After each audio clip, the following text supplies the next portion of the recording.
Espace TV. Espace TV, le 10 minutes. Cette campagne de reboisement organisée par la Fédération des professionnels de la filière bois a commencé par un carnaval géant dans la ville de Kindia. Sur les pas, des messages de sensibilisation à l'endroit de la population pour la sauvegarde de l'environnement.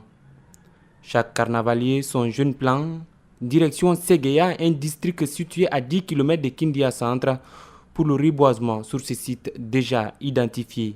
Cette année, c'est 486 hectares qui doivent être reboisés par notre propre fonds et à travers nos démembrements dans les 33 préfectures à l'intérieur du pays. Le ministère de l'Environnement, des Eaux et Forêts se réjouit de cette activité initiée par des professionnels de la filière bois qui s'inscrit en droite ligne avec la vision du département. Un bois coupé doit être remplacé par 10 arbres plantés. La Fédération nationale de la filière, nous les félicitons, c'est vrai, il faut les féliciter. Et nous demandons à tous les autres secteurs de l'agriculture, n'est-ce pas, d'emboîter le pas. Ce site-là, je viendrai chaque année pour vérifier, donc c'est un appel que je lance à leurs représentants qui est à Kindia. La nouvelle stratégie de cette fédération est d'impliquer les communautés dans la protection des sites reboisés. C'est pourquoi des arbres fruitiers figurent parmi les plans. Ensuite, la mise en place des comités de surveillance sont envisagés. Il faut mettre des comités de surveillance et d'entretien des sites reboisés.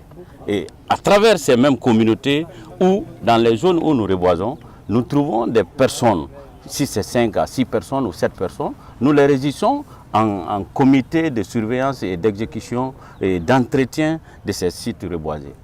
Ce site, un profit de la communauté de Séguéa, va offrir un cadre idéal de vie. Depuis 3 ans, la Fédération nationale de la filière bois exécute chaque année des campagnes de reboisement sur toute l'étendue du territoire national.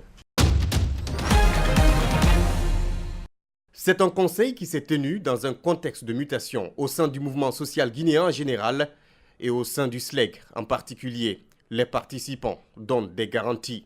Nous tenons à vous rassurer que le conseil, l'expérience, les échanges, bref, les acquis issus de ces 2 jours de concertation sont rentrés dans de bonnes oreilles et qu'on en fera bon usage.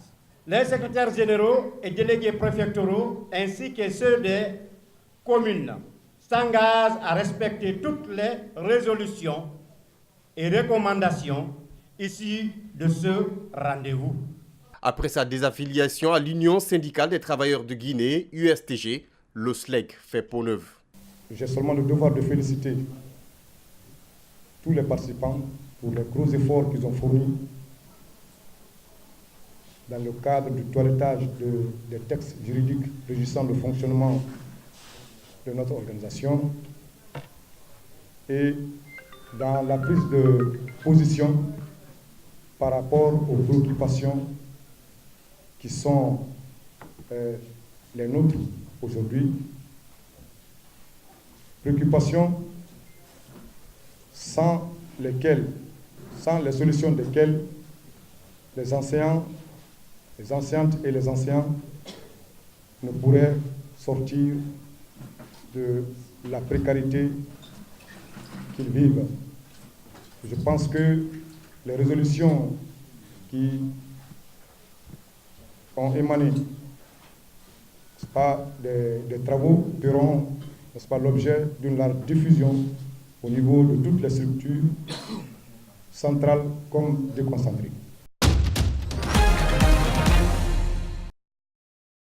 Le 12 août a été désigné en 1999 comme Journée internationale de la jeunesse par l'Assemblée générale des Nations unies. Une célébration annuelle du rôle des jeunes en tant que partenaire essentiel du changement. À l'UFR, la jeunesse a saisi l'occasion pour interpeller le président du parti. Compte tenu de la période que nous vivons et nous approchons aux périodes électorales, il fallait que le président échange avec la jeunesse pour pas seulement la jeunesse du parti, mais la jeunesse du pays. Il n'y avait pas que la jeunesse du parti ici. Il y avait des étudiants qui n'étaient pas engagés politiquement. C'est pour que les gens puissent comprendre la vision de Sidya Touré sur la jeunesse. Qu'est-ce qu'il peut faire quand il sera aux affaires? Qu'est-ce qu'il propose à la jeunesse? Quelle est lui sa solution en termes d'employabilité des jeunes? Sidya Touré a écouté les jeunes et leur a prodigué des conseils. Il insiste surtout sur la nécessité de se former pour les jeunes. Toi aussi, tu dois mener ton combat. Ce combat-là, il commence par le fait que tu t'assures que les institutions de la République qui sont en place vont défendre tes intérêts par leur capacité à mieux gérer le pays. Parce que ce n'est que par cette voie-là que toi tu peux assouvir, disons, tes besoins, notamment d'emploi. Parce que c'est un problème permanent qui revient. L'emploi n'est pas uniquement jeune, mais il est bon que les jeunes se préoccupent de ce que les conditions seront, disons, mises en place pour qu'ils puissent trouver un emploi. Et je leur ai dit que ce n'est pas forcément dans l'administration, ce n'est même pas dans l'administration. Dans les pays en grande partie développés, l'emploi de l'administration ne représente pas 10% de l'emploi réel. Selon les Nations Unies, avec 1,8 milliard de personnes âgées de 10 à 24 ans, le monde n'a jamais compté autant de jeunes qu'aujourd'hui. Mais 24 millions d'entre eux ne sont pas scolarisés. Et près d'un enfant sur 10 dans le monde vit dans des zones de conflit.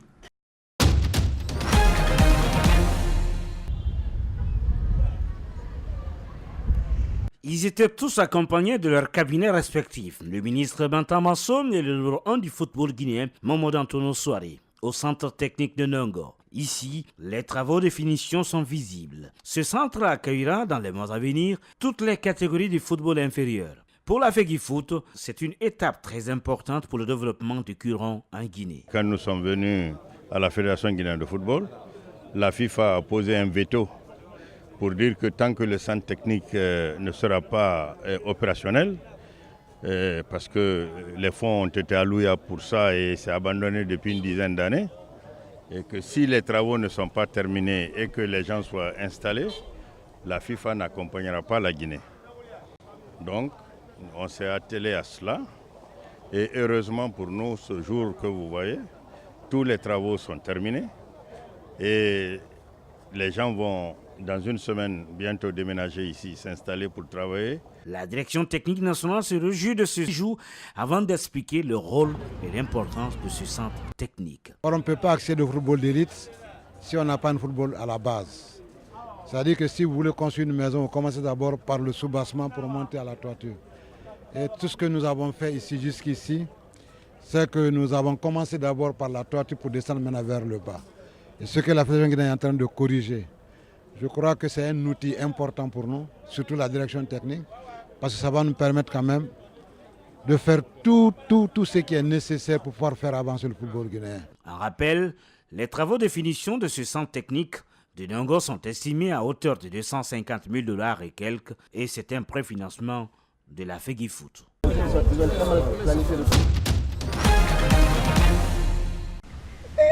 Maman à 13 ans. Comme beaucoup de très jeunes filles au Mozambique, Emma est tombée enceinte à la sortie de l'enfance. Elle vit aujourd'hui chez sa grand-mère, qui s'appelle elle aussi Emma. J'ai vu qu'elle n'allait pas bien, alors je lui ai demandé « Qu'est-ce qu'il se passe? C'est l'école ?» Sa petite fille a en fait été violée. Elle est tombée enceinte de son agresseur. J'ai dit à ma grand-mère que je n'avais pas eu mes règles depuis 4 mois. Elle m'a dit que j'étais enceinte et je ne savais pas du tout ce qui allait se passer. Dans un pays où plus de 65% de la population a moins de 25 ans, l'éducation sexuelle est un enjeu majeur. Un programme financé par les Nations Unies tente d'informer la jeunesse mozambicaine. Dans cette école du nord du pays, des jeunes filles viennent parler planning familial. Mariamo est là car elle a vu trop d'amis forcés d'arrêter l'école une fois enceinte. Je ne veux pas avoir d'enfants trop tôt. Je veux finir l'école et ensuite me marier et avoir des relations sexuelles. Si l'éducation des jeunes femmes est primordiale, les hommes ont évidemment un rôle à jouer. Pour cet activiste, ils sont même au cœur du problème, notamment à cause des traditions qu'ils se transmettent, où fertilité est symbole de virilité. Si un homme n'a qu'un ou deux enfants, il peut sembler faible aux yeux de la société et des autres hommes. Et ça a un impact direct sur la vie sexuelle des femmes. Lutter contre les grossesses précoces, c'est aussi lutter contre les mariages précoces. La loi les autorise à partir de 18 ans, 16 avec le consentement des parents, mais les mentalités évoluent doucement. Cette jeune femme de 16 ans vient tout juste d'accoucher, elle s'est mariée à 15 ans, soit avant l'âge légal, comme près d'une jeune fille sur 6 au Mozambique.